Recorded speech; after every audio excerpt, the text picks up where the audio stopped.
रुख करते हैं और अब बात होगी कोरोना की। जी हां, कितने कोरोना के मामले हरियाणा में सामने आए हैं उसका जिक्र करेंगे। पिछले 24 घंटे में थोड़ी सी राहत की खबर यह है कि जो केसेस की संख्या 12, 12,500 या 14,000 तक थी वो 10, 10,500 तक पहुंची है।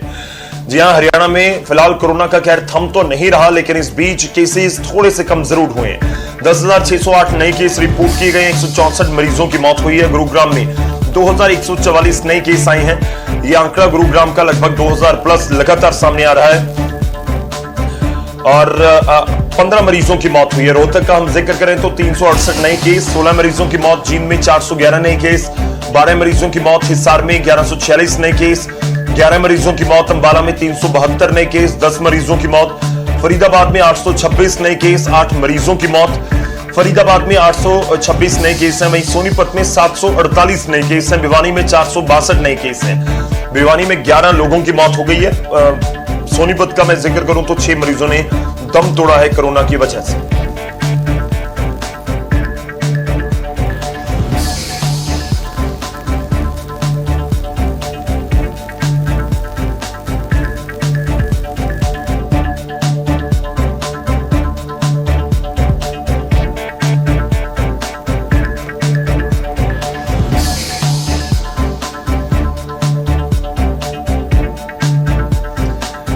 तो कोरोना के केसेस तो बढ़ रहे हैं, लेकिन इस बीच थोड़ी सी राहत की खबर जरूर है कि जिस तरह से 10, 10,500 केसेस सामने आ रहे हैं।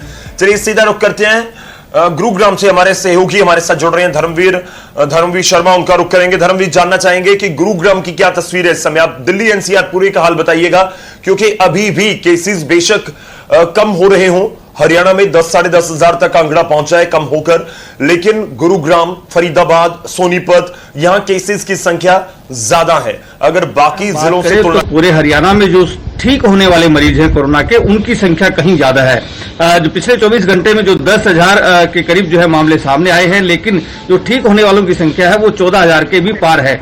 यानी कि जो लगातार पिछले कुछ दिनों से जो संख्या है ठीक होने वाले मरीजों की, वो लगातार बढ़ रही है। और यही वजह है कि जो एक तरह से रिकवरी रेट है वो 84.40 के करीब जो है जा पहुंचा है। एक समय ऐसा भी था कि ये जो रिकवरी रेट है ये बेहद कम था, क्योंकि लगातार आंकड़े सामने आ रहे थे, लगातार जो कोरोना मरीजों की संख्या है उसमें इजाफा हो रहा था।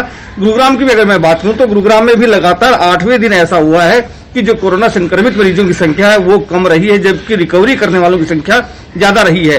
पिछले 24 घंटे में गुरुग्राम में 2144 मामले सामने आए, वहीं 3500 से ज्यादा लोग ठीक होकर अपने घर भी गए हैं। हालांकि गुरुग्राम में कल 15 लोगों की जो है मौत हुई है, वहीं रोहतक में सबसे ज्यादा 16 लोगों की मौत हुई है। ये कहीं ना कहीं चिंताजनक जरूर है। हालांकि प्रशासन जोर दे रहा है लगातार कि पूरी तरह से पूरे हरियाणा में जो है वैक्सीनेशन जो है वो लगातार जारी रहे। लगातार चाहे वो 45 साल से ऊपर के लोग हों या फिर 18 से 44 साल के लोग क्यों ना हो, उनके जो वैक्सीनेशन है वो जल्द से जल्द लगाई जाए, ज्यादा से ज्यादा लोगों को लगाई जाए, ताकि कुछ बचाव हो सके।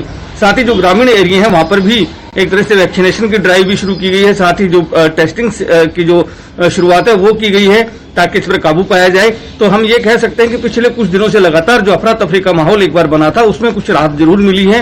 हम ये कह सकते हैं कि पिछले कुछ दिनों से लगातार जिस तरह से मामले कम हुए हैं वो एक राहत देने वाले जरूर हैं, लेकिन चिंता अभी भी बरकरार है, खतरा अभी भी बरकरार है। और इसीलिए लोगों को ज्यादा से ज्यादा सावधानी बरतने की जरूरत है, क्योंकि सरकार लगातार ये बात कह रही है कि कोरोना खत्म नहीं हुआ है। भले ही आंकड़े कम आ रहे हों, लोगों संक्रमित लोगों की संख्या कम हो, लेकिन खतरा अभी भी लगातार बरकरार बना हुआ है। बिल्कुल धर्मवीर, धन्यवाद हमारे साथ जुड़ने के लिए। खतरा तो बना हुआ है, ये भी लोगों को समझना होगा कि बेशक मामले कम हुए हों। गुरुग्राम का ही अगर हम जिक्र कर लें, 4400 तक केसेस की संख्या पहुंच चुकी थी, वो कम होकर बेशक 2000-2100-2200 तक आ गई हो, लेकिन खतरा भी टला नहीं है। क्योंकि एक भी केस जब तक सामने आ रहा है तब तक ये हम नहीं समझ सकते या सोच सकते कि कोरोना का खतरा टल गया। और इस बीच उम्मीद करेंगे कि ये केसेस लगातार कम होते रहें। शुक्रिया धर्मवीर, धन्यवाद हमारे साथ जुड़ने के लिए, इस पूरी बातचीत के लिए। आगे बढ़ते हैं और अब बात किसान आंदोलन की। कोरोना लगातार हरियाणा में फैला है और गांव तक भी पहुंचा है। गांव भी इससे इस समय प्रभावित नजर आ रहे हैं। और इस बीच हरियाणा के मुख्यमंत्री मनोहर लाल की तरफ से कहा गया कि गांव तक कोरोना पहुंच गया, फैल गया, और उसकी एक बड़ी वजह है किसान आंदोलन। और उनके इस बयान पर सियासी बवाल मचा हुआ है। जिंदाबाद जिंदाबाद जिंदाबाद।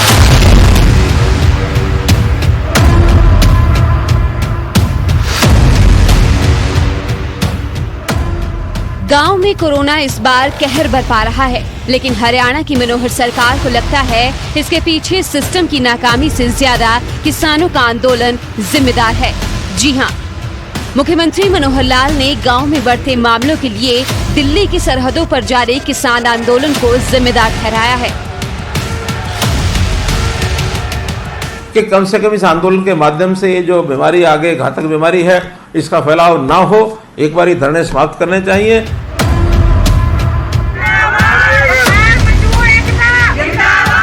सरकार के इल्जामों का किसानों के पास भी वही रटा रटाया जवाब है।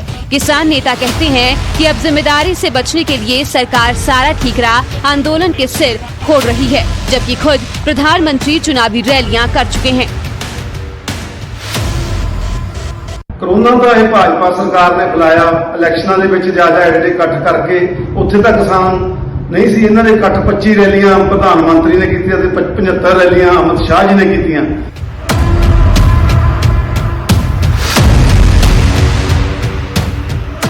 बीजेपी को छोड़ बाकी सभी सियासी दलों के ख्यालात भी किसानों से बिल्कुल मेल खाते हैं और कोरोना की बात घूम फिर कर खेती कानूनों पर आ जाती है।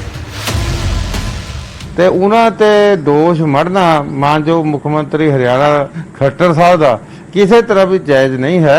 ਜੇ ਖੱਟਰ ਸਾਹਿਬ ਨੂੰ ਲੱਗਦਾ ਕਿ ਕਰੋਨਾ ਕਿਸਾਨਾਂ ਦੇ ਸੰਘਰਸ਼ ਨਾਲ ਫੈਲ ਰਿਹਾ ਤੇ ਫਿਰ ਸੰਘਰਸ਼ ਨੂੰ ਉਹਨਾਂ ਦੀਆਂ ਮੰਗਾਂ ਪੂਰੀਆਂ ਕਰਕੇ ਘਰ ਨੂੰ ਤੋਰ ਦੇਣ। ਉਹ ਖੱਟਰ ਸਾਹਿਬ ਤੁਸੀਂ ਬਿਲਕੁਲ ਇਹ ਕੋਸ਼ਿਸ਼ ਨਾ ਕਰਿਓ। ਤੁਹਾਨੂੰ ਕਿੰਨੀ ਵਾਰ ਕਿਹਾ ਵੀ ਤੁਸੀਂ ਕਰੋਨਾ ਦਾ ਬਹਾਨਾ ਬਣਾ ਕੇ, ਜੇ ਕਰੋਨਾ ਕਿਸੇ ਸ਼ਹਿਰ 'ਚ ਹੋ ਗਿਆ, ਜੇ ਕਿਸੇ ਮੁਹੱਲੇ 'ਚ ਹੋ ਗਿਆ, ਆਪਾਂ ਕੀ ਕਰਾਂਗੇ? ਸ਼ਹਿਰ ਨੂੰ ਪੱਟ ਦਾਂਗੇ ਜਾਂ ਉਹ ਮੁਹੱਲੇ ਨੂੰ ਪੱਟ ਦਾਂਗੇ ਜਾਂ ਉਸ ਪਿੰਡ ਨੂੰ ਬੰਦ ਕਰ ਦਾਂਗੇ। ਇਸ ਕਰਕੇ ਉਹ ਵੀ ਤਾਂ ਲੋਕ ਬੈਠੇ ਆ ਉੱਥੇ। ਤੁਸੀਂ ਉੱਥੇ ਜਿਹੜਾ ਕੁਝ ਪ੍ਰਬੰਧ ਹੈ ਹੈਲਥ ਦਾ ਉਹ ਕਰੋ। ਉਹਨਾਂ ਨੇ ਕਦੇ ਕਿਹਾ ਨਹੀਂ ਵੀ ਨਾ ਕਰੋ। ਉਹ ਤਾਂ ਸਾਰੇ ਪੜ੍ਹੇ ਲਿਖੇ ਬੰਦੇ ਆ। ਪਰ ਇਹਦਾ ਕੀ ਬਹਾਨਾ ਹੈ ਵੀ ਹਾਂ ਜੀ ਉਹ ਪਿੰਡਾਂ 'ਚ ਆ ਰਹੇ ਆ, ਪਿੰਡਾਂ ਨੂੰ ਕਰ ਰਹੇ ਆ।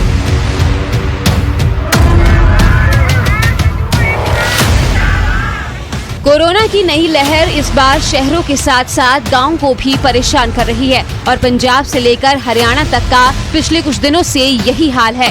अच्छा ये होता कि सरकार इससे निपटने के लिए इल्जामों की बजाय सहयोग की पहल करती और बाकी सियासत की बजाय ऐसा समाधान देते जिससे लोगों की जान बच सके। Bureau report, news 18।